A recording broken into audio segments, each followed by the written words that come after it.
Қайырлы күн, қадірлі жиналған жұрт.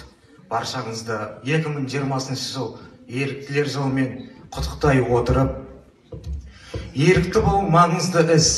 Әрбір қазақ жастары арым алашқа, қаным қазаққа деген ұстаным қойып, ата-анасын ардақтап, белсенді өмір сүрсе деген тілек бар. Жастар орталығының ықпалымен Қуан мектебінде көмек еріктілер тобы құрылып отыр.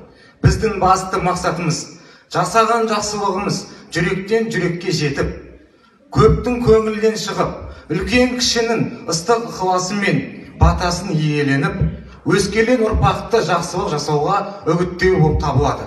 Себебі біз атар қанды тәубамен, батар күнді батармен шығарып салған елдің ұрпағымыз. Бүгінде шындап қарасақ, еріктілердің көмегіне зәру адам көп.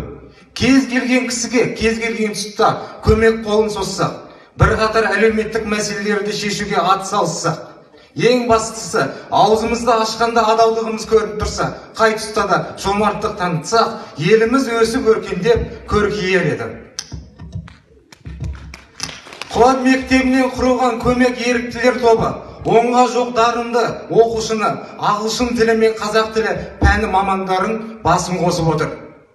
Біздер осы жылы аудан тұрғындарын 3 тілділікке оқытуды, ақпараттық цифрлық сауаттылықты арттыруды, қарттарға көмек көрсетіп қол ұшын созуды, рухани өсіп өнуге себепкер болатын іс-шараларды жоспарлап отырмыз.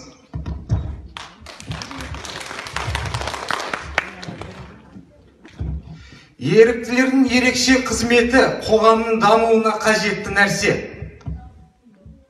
Мемлекет қолдау көрсетіп тұрған уақытта, егемендік пен елдіктің лебі есіп тұрған кезеңде, барымызды байытып, жолымызды түгендеп, кеудемізді кернеп тұрған еріктілік, кен пейілдіктің керегесін, кен терезесін тең ұстауға шақырамын.